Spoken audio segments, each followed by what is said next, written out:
Hey everyone, Zach here, and welcome back to the channel. In today's video, I'll be reviewing and commentating on Lyn Alden's newest video, How Money and Banking Work and Why They're Broken Today. This video is a summary of her most recent book, Broken Money. I intend to read the book, but I wanted to start here with this animated video. Lyn is an author and investor, and I've enjoyed her work when I've previously read and listened to her on different podcasts. I'm excited for today's video. Let's jump in. Got my coffee for this one. Let's go. How money and banking work and why they're broken today. There are over 160 currencies in the world today, and the money supply from most of them increases rapidly, which persistently and invisibly dilutes people's savings and wages, and siphons that value away towards others. Money can be printed or lent into existence for corporate interests, bankers, or corrupt officials, and this purchasing power is taken away from the public in ways that are purposely more subtle and harder to detect.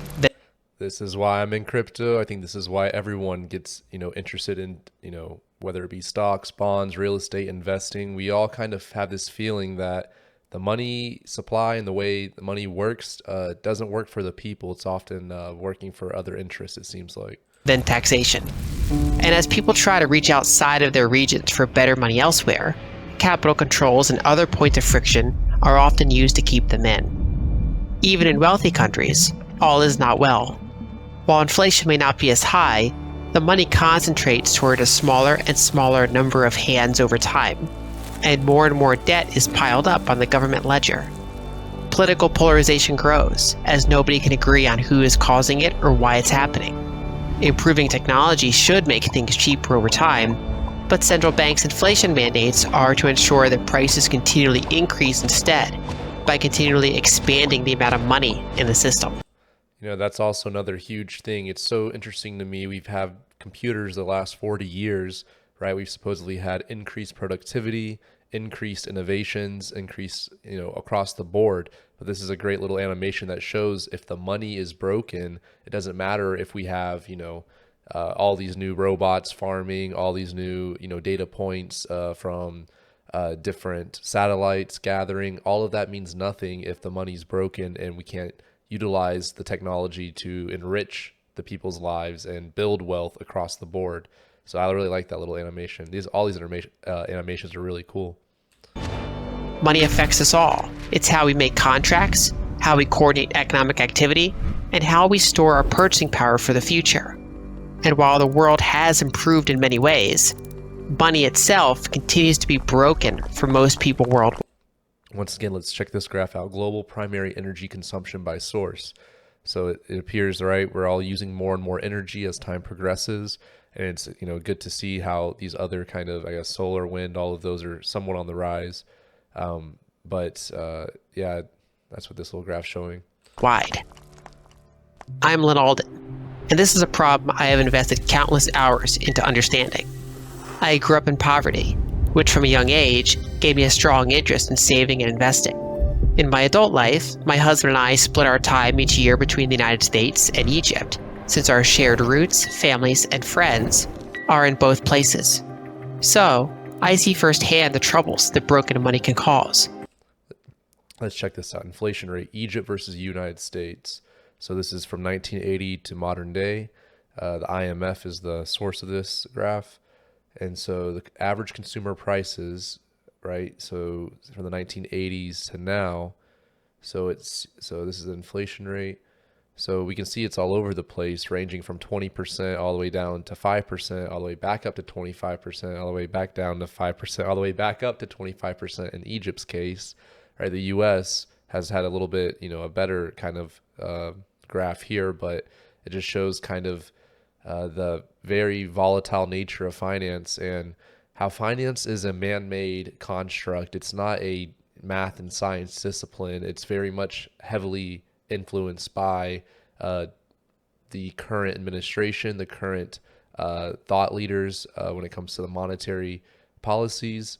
So that's why we see such a irrational good times and bad times, booms and busts, right? There are market cycles, there are debt cycles, but when it comes to finance being a math and science discipline, it is currently not. It's heavily influenced by just people who are in power. Both subtly in a developed country and more overtly in a developing one. I currently analyze and invest in the global financial system as a profession. But before that, I was an engineer building, taking apart, and understanding complex systems. I view money as another system I must take apart to understand.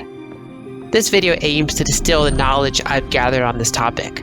For a deeper dive, refer to my book, Broken Money: Why Our Financial System is Failing Us and How We Can Make It Better. Link in the description. Maybe I can. For us to understand our monetary system from the top down, we must start at the bottom and work our way up.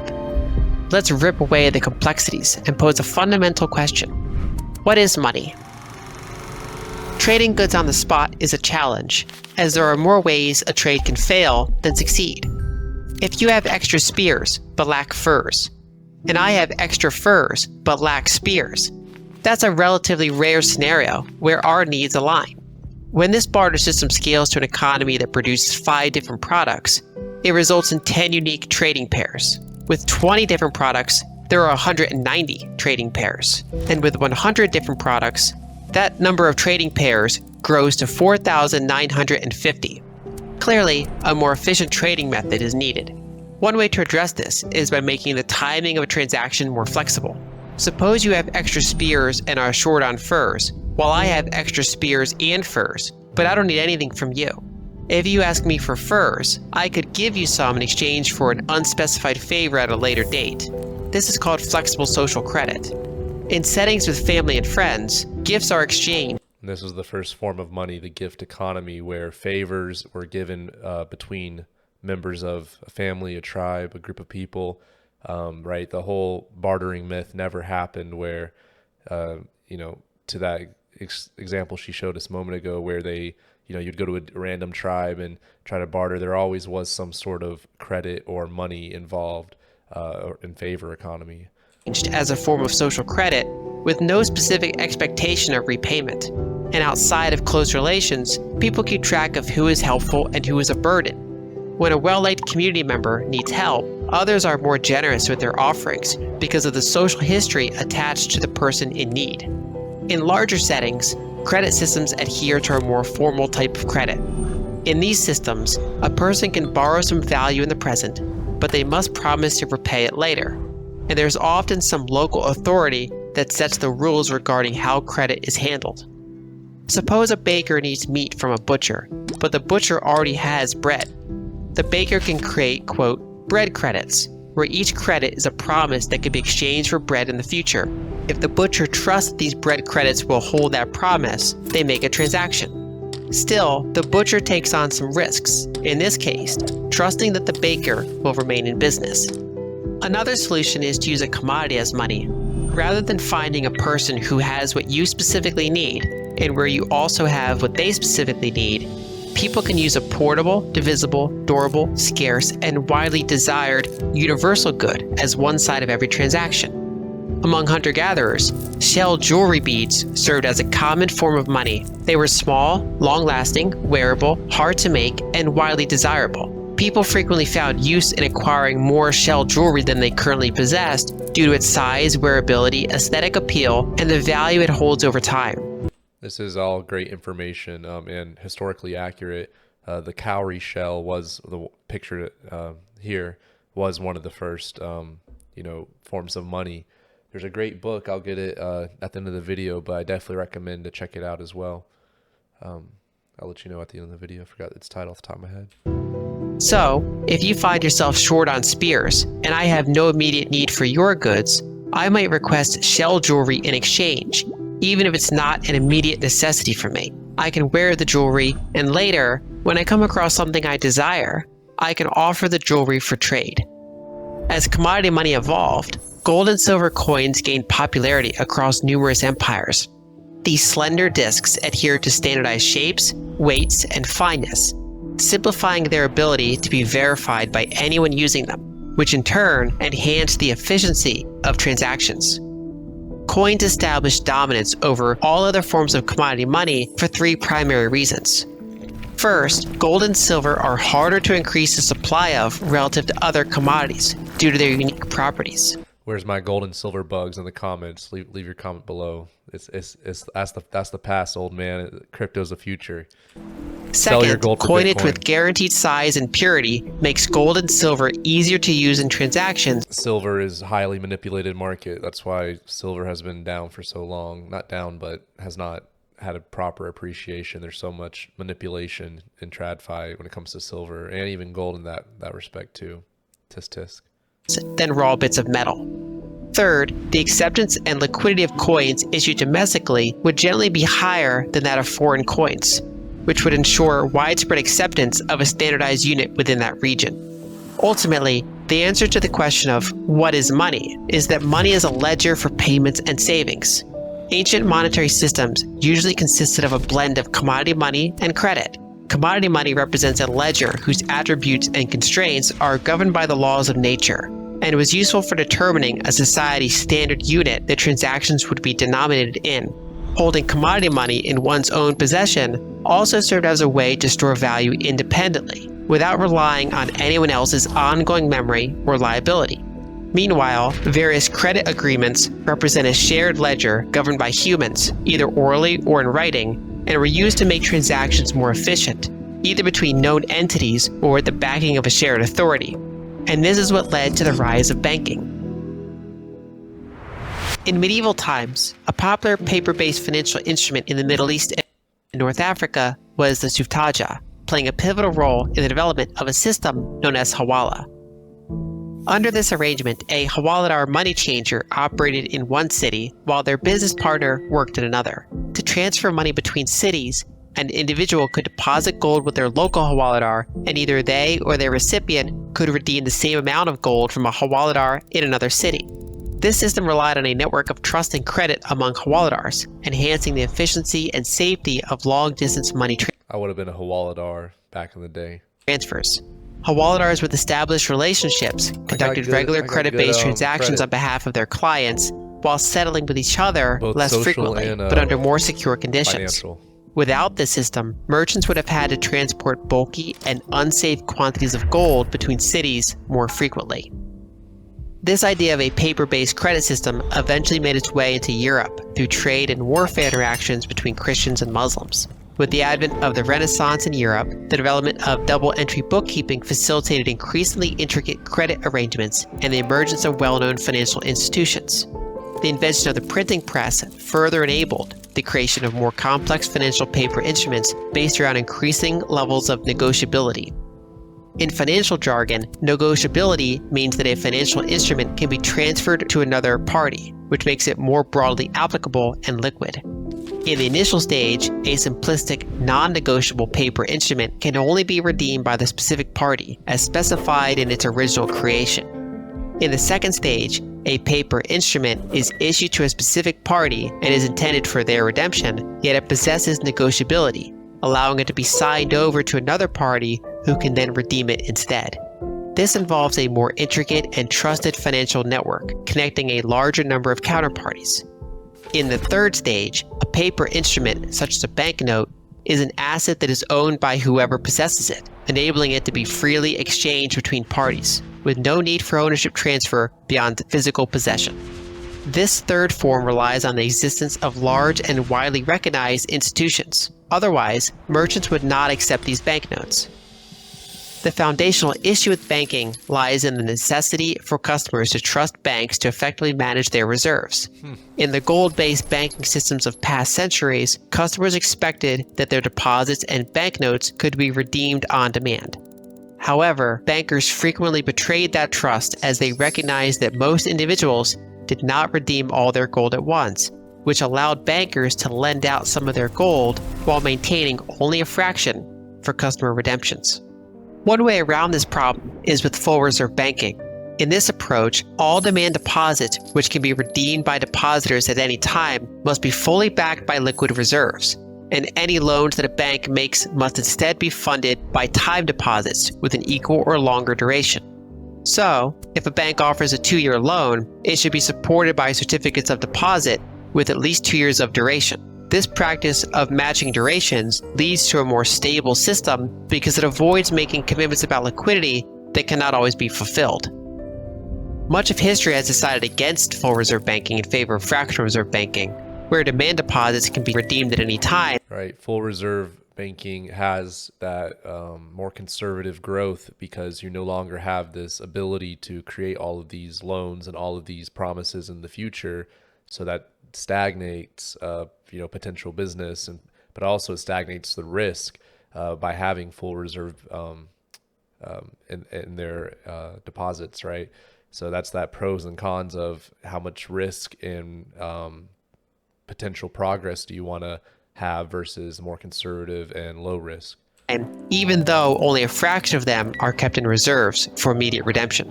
This approach hinges on the assumption that not many people will redeem or withdraw their money at the same time. However, during crises, they often do. When money is borrowed from a bank, it leads to the creation of additional fractionally reserved deposits. These deposits can then be placed in another bank, where they are once again subject to fractional reserve practices and can be lent out immediately, repeating the process. That's how you get in the problems we are today. This cycle results in the double counting, triple counting, quadruple counting, and so on for base money, causing the system to be burdened with Who didn't think this would not work out in the long run? Who thought that, oh yeah, this is fine. Many times more gold claims than there is actual gold. While this system functions well most of the time, it occasionally experiences catastrophic failures. Central banks were established to mitigate the impact of fractional reserve banking crises and to provide financial support to governments during times of conflict. In the absence of a central bank, a system is typically referred to as free banking. Under a free banking arrangement, banks safeguard their own gold, issue deposits, and distribute banknotes redeemable for gold, although they still normally have to follow regulations placed on them by the government. In contrast, when a central bank is established and granted monopoly status by the government, all banks are required to deposit their reserves with the central bank, which holds the gold on their behalf. This setup involves fractional reserve practices even within the central bank that manages the reserves. When a fractional reserve bank faces a run on its reserves, it can borrow from other banks using its loan assets as collateral. But during financial crises, mutual distrust among banks can lead to system failures due to excessive claims on money compared to available reserves. To counter this, central banks often resort to printing more currency, causing currency devaluation, breaking gold pegs, and inflation. Eventually, many central banks and governments abandon gold-backed currency altogether to create a new type of global financial system. The rails that move money and credit are highly intricate, and their structure evolves over time due to technological advancements and shifts in geopolitical dynamics. At its core, the global financial system facilitates international trade settlement and external financing between different countries. In a system where each country maintained its own separate central bank currency ledger, often with mutual distrust regarding the soundness of each other's currency, a global reserve asset becomes essential to unify various currencies for international trade. US dollar, let's Since go. 1871, this system has undergone 3 structural transformations. After the first transformation, the modern financial era began with the International Gold Standard, which spanned from 1871 until the early 20th century. By the 1860s, the telegraph revolutionized communication with the completion of the first cross-Atlantic cable, enabling instant communication across continents. I'm going to go ahead and predict and try to see if I can foreshadow correctly. Just as the telegraph was a revolutionary in terms of communication, which is now going to have an impact on the banking and financial system, I'm assuming she's going to allude to the internet and now how cryptocurrency is also kind of following that same history as this one. That's just a foreshadow I'm trying to predict. A feat previously unimaginable. The end of the Franco-Prussian War in 1871 marked the onset of a period of European peace and the widespread adoption of the International Gold Standard. At the same time, the United States centralized its banking system during the Civil War and joined Europe in adopting the gold standard. While the telegraph created new possibilities, it also introduced a challenge. Transactions could now occur at the speed of light across countries and continents, but physical settlements of money were constrained by the limitations of physical matter. This mismatch created arbitrage opportunities, which banks and central banks capitalized on.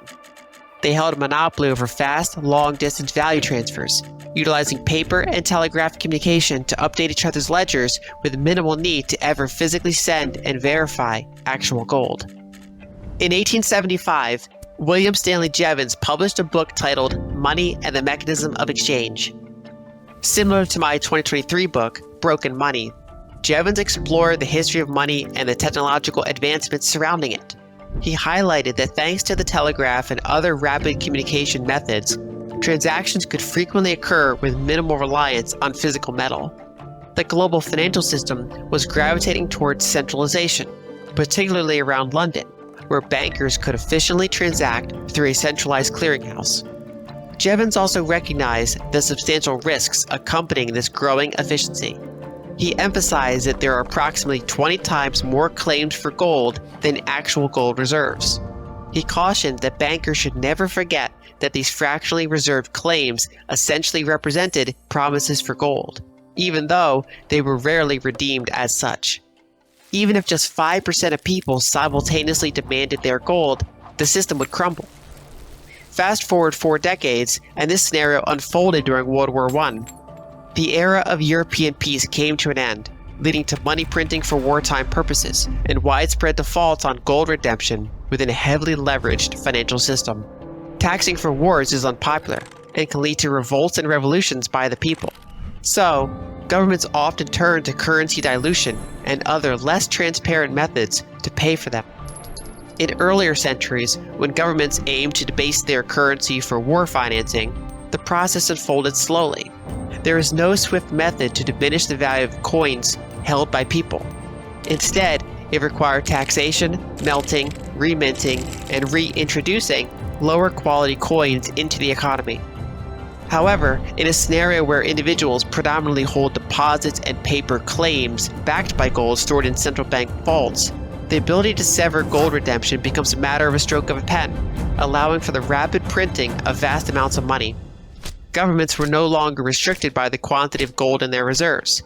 They could continue fighting until they depleted the liquid savings of their entire citizenry.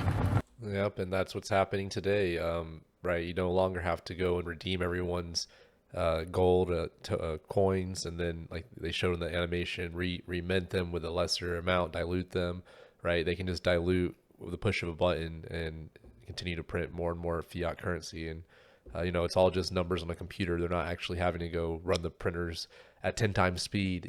They just have to press some buttons on the keyboard. It's pretty simple, pretty ingenious decision on the part of the governments. The second period of the modern financial era unfolded after World War II and extended until 1971. During the war years, gold pegs collapsed worldwide, with some nations even outlawing gold ownership for their citizens. Following the war, most countries, except the United States, faced severe devastation. So, the United States, representing over 40% of the global economy, assumed a central role in a new international financial system. In 1944, as the Allied forces neared victory, representatives from 44 countries convened in Bretton Woods, New Hampshire, to design the future global financial system. Britain advocated for a system centered around a neutral reserve asset called a banker, while the United States pushed for pegging all currencies to the dollar, with the dollar itself tied to gold. The US proposal prevailed, leading to the establishment of what we now recognize as the Bretton Woods system. Yeah. Under this system, it remained illegal for Americans to own gold, and they couldn't redeem dollars for gold, but foreign central banks had that privilege. The creation of the World Bank and International Monetary Fund followed the Bretton Woods Conference, serving as key components for enticing, enforcing, and regulating the system. Once again, the Achilles heel was fractional reserve banking. Between 1950 and 1970, the number of dollars in circulation tripled due to bank lending and government deficits, even as U.S. gold reserves diminished through foreign redemptions. So triple the amount of dollars while the actual underlying gold has, whatever is that, halved or more than half. Offshore dollars further multiplied, essentially forming one fractional reserve system on top of another. By the late 1960s, it became evident that the system was destined to fail, prompting President Nixon to terminate gold redeemability in 1971.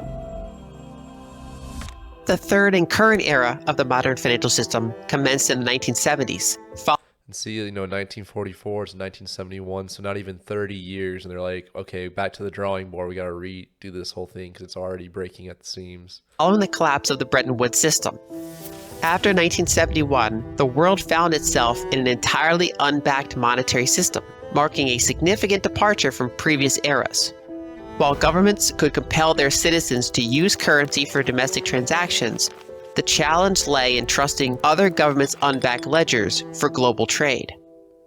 During this period, the United States still held the world's largest economy, military power, and global dollar network effects from the Bretton Woods era. In 1974, the Nixon administration struck a deal with the Kingdom of Saudi Arabia, requiring that Saudi Arabia would exclusively sell its oil in dollars, accumulate dollar surpluses, and invest those surpluses in U.S. government bonds as reserves. Wow. In return, the U.S. would offer lucrative arms deals and military protection. This practice extended to other OPEC countries, Wow. giving rise to the petrodollar system. And for a substantial period, almost all global energy trade was denominated in dollars. Throughout That's these three fascinating. eras, the gold standard, where nations supported their currencies with gold reserves, the Bretton Woods system, characterized by the United States' substantial gold holdings and other countries pegging their currencies to the dollar, and the petrodollar system, where the US dollar and US government bonds serve as the pillars of global trade, one can see a gradual shift toward two defining features: centralization and abstraction. So it really was Nixon's decision in meeting how he got the Saudi Arabians to decide to use the US dollar to have the petrodollar come to existence. That's fascinating because oil still is the number one, resource that really makes our world go around. Everything that we interact with, right, takes oil in some capacity. So that's fascinating. Yeah, that's a really good insight there. Thank you, Nixon. Since the invention Good and trade. deployment of the telegraph in the latter half of the 19th century, the global financial system has witnessed a consolidation of power and a separation from reality. The ability for transactions to occur globally at the speed of light, while physical monetary settlements can only happen at the pace of material transfer, requires a level of credit abstraction to work. This shift granted banks and central banks significant power, as they effectively monopolized fast, long-distance value transfers. Eventually, they could just drop material transfer from the system altogether and define money entirely around central bank ledgers. Central banks took on the role of managing the ledgers for their respective countries. And notably, the Bank of England in the past and the U.S. Federal Reserve in the present have also served as the global ledgers that bound international trade together. As a result, there are approximately 160 different currencies worldwide, each holding a local monopoly within its own jurisdiction, with limited or no acceptance beyond its borders. Currencies of wealthy nations tend to lose value slowly, while most currencies lose value quickly. The anchor of this global financial architecture between all these currencies is the US dollar. And this is also why I continue to be a big advocate for cryptocurrency, right? Depending on where you were born, right? If you were born in India or born in, Turkey or born in Iran or born in somewhere where just the currency isn't as strong, you can be the most productive and most honest and most, well-meaning person. You can be a doctor saving thousands of lives, doing all of these sorts of things. But fundamentally, if your currency and the money is broken, it just is just an unfair, reality of life of depending on your geography and what currency is accepted there, right? You can be, your value that you produce as a human can be utterly just wiped away. So that's why I like, Bitcoin and all of these other kind of emerging cryptocurrencies that, empower the individual opposed to use and abuse and diminish their value that they've created. Countries maintain dollar-denominated assets in reserves, denominate significant portions of international trade contracts in dollars, and access dollar-denominated financing from foreign creditors. This greatly benefits the United States geopolitically, even though it doesn't necessarily benefit all Americans. For instance, the United States can devalue the dollar through softer monetary policies, thereby diminishing the purchasing power of currency reserves held by creditor nations. Or the United States can strengthen the dollar through tighter monetary policies, increasing the value of liabilities owed by debtor nations and sending them into financial crises. The failure rate for currencies around the world is very high. In the 1990s, Brazil, at the time the fifth most populous country in the world, experienced severe hyperinflation. Since the 1980s or later, hyperinflation has impacted other nations such as Argentina, Yugoslavia, Zimbabwe, Venezuela, Poland, Kazakhstan, Peru, Bulgaria, Ukraine, Lebanon, and several others. Additionally, countries like Israel, Mexico, Vietnam, Ecuador, Costa Rica, and Turkey grappled with triple-digit inflation during this period, which is on the brink of hyperinflation. Many other countries experienced recurring periods of double-digit inflation. Nigeria, with a population of over 200 million people, has witnessed an annualized price inflation rate of 13% over the past decade. Turkey and Argentina, both esteemed members of the G20 nations, with a combined population exceeding 130 million people, have struggled with runaway inflation for years. Until Milei, the recent president who was elected in Argentina, he's done an incredible job at turning their economy and their inflation. Definitely check out some recent kind of headlines from what he's doing in Argentina. In 2016, Egypt, home to over 100 million people, drastically devalued its currency by half relative to the dollar, and repeated this devaluation again in 2022. Both actions taken at the bidding of the International Monetary Fund. When such devaluations occur, not only do people see their savings lose value, but their ongoing wages denominated in local currency units also suffer. Over the past 50 years, very few developing countries have attained developed status. The absence of currency stability forces them to rely on external currency financing, which ironically contributes significantly to their currency instability, creating a destructive and nearly inescapable cycle. Even in wealthy countries, money often doesn't make sense. From 2016 to 2021, Europe and Japan grappled with negative yielding bonds valued at over 18 trillion. Instead of earning interest for lending to governments and major corporations, individuals had to pay for this privilege. This upheaval in the financial system inverted incentives, and a global inflation surge in the ensuing years greatly eroded the purchasing power for those bondholders. Between 2020 and 2022, the United States increased its public debt by over $8 trillion, a significant portion of which was effectively printed by the country's central bank. This equates to more than $60,000 per American household. However, the average American family has not received anywhere near this amount of stimulus. With more than 160 currency jurisdictions worldwide, these governments, including the United States, possess substantial authority to erode the value of people's savings and wages, often channeling this value opaquely to various parties situated closer to the source of money creation. As money is continually diluted with ever-growing supply, sometimes value is funneled to corrupt government officials. Other times, it is funneled toward financiers with privileged access to credit and bailouts. It goes to Nancy Pelosi's pockets. Details vary by country, and although there is plenty of blame to go around, the important point is that the incentives themselves are corrupt. The heart of the problem does not... Yeah, exactly. It's not the individual bad actors, which there are many. It's fundamentally the system's design is flawed. It's bad tokenomics, to put it in crypto terms. It's a bad system design, and it's ultimately at the whim of these people who can make such large decisions that affect everyone. Not lie with specific individuals taking advantage of the system, or even those maintaining the system. The problem is that the system itself is simply broken and outdated.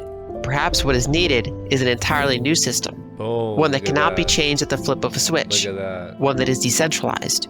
One that is permissionless. One that is open source. Boom. Love it. Since the development of the internet, cryptographers have sought methods for creating decentralized digital currency. In 1982, David Chaum published a research paper on how mutually distrustful groups could use cryptography to maintain a shared database or ledger. During the 1990s and early 2000s, figures like Adam Back, Nick Szabo, and Hal Finney explored ways to create digital tokens supported by electricity and processing power, a concept known as proof of work. In 2008, an anonymous programmer using the name Satoshi Nakamoto published the Bitcoin white paper, which expanded on these earlier ideas. It outlined a method for creating a decentralized digital currency using a distributed network of nodes and transaction timestamping through cryptography and proof of work. In 2009, Nakamoto released the open source application to implement his design, and thus the Bitcoin time chain was born. What makes Bitcoin remarkable is its ability to enable bearer asset final settlements at the speed of light. It effectively closes the speed gap between transactions and settlements that has persisted since the late 19th century. In other words, it's the first workable way to quickly send money long distances without relying on centralized intermediaries and credit. And it comes with its own finite unit of account that cannot be diluted. For the past 15 years, Bitcoin has been refined in various ways, tested to see how robust it is to attacks, and copied by competitors to see if there's any way to do it better. So far, it has continuously remained the largest, most liquid, most decentralized, and most secure cryptocurrency. Although it has been volatile, Bitcoin has reached higher highs and higher lows of market value and adoption, cycle after cycle. And will we see that as we enter the next cycle? Right now, we just had the halving this past April 19th, I believe, 2024. And so now it's time to see if this log scale holds true, and we'll see where we're at in the next 4 years. Bitcoin works because anyone can run an open source node on a simple device such as a laptop, and these nodes all store the full history of the ledger. Users possess private keys, enabling them to sign transactions and pay fees to move coins or fractional coins between addresses. Miners contribute electricity and processing power to add new transaction blocks to the ledger in exchange for receiving transaction fees and new coins that are generated in each new block during the early years of the network. No individual entity, including the network's creator, can change the rules, dilute people's coins, or censor transactions. The network can, however, be updated over time in a backwards compatible way by a revolving set of contributing open source developers whenever there is enough consensus by the node operators and the miners to do so. While additional layers can enhance Bitcoin's speed, transaction throughput, or programmability, the base layer remains simple and robust, with an eventual fixed supply of 21 million Bitcoins generated by miners over time in a pre-programmed deflationary pattern since inception. Value can be sent to anyone with an internet connection or brought with anyone globally. Bitcoin is decentralized digital money, offering a viable alternative to inflationary, centralized banking ledgers.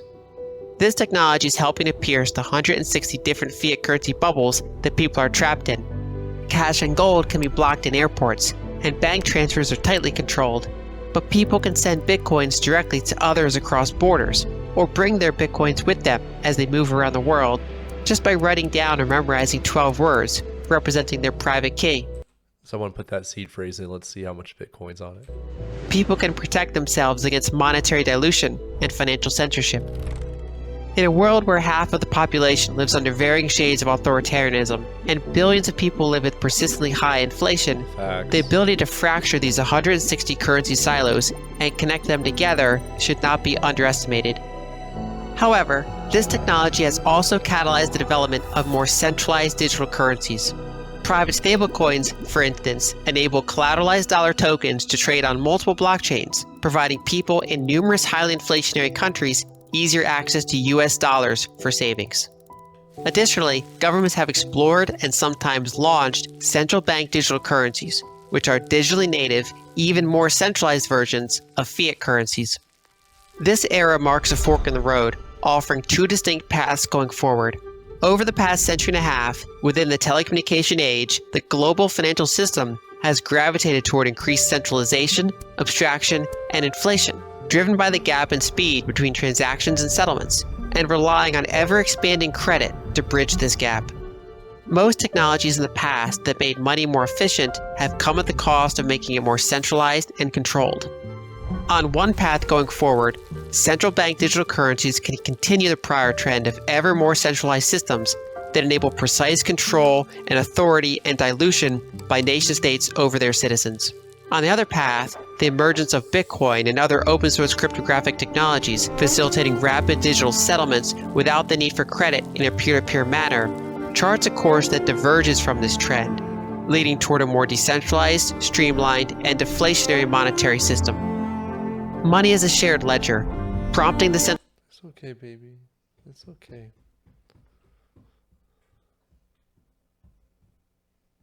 question of who governs this ledger. Early credit systems were governed by local communities. Commodity money abided by natural laws. Fiat currencies came under the jurisdiction of banks and nation-states. And open-source decentralized money like Bitcoin is governed by its users and selected by market forces. In modern times, our money has been broken because it has been centralized, closed, and corrupted in 160 different ways.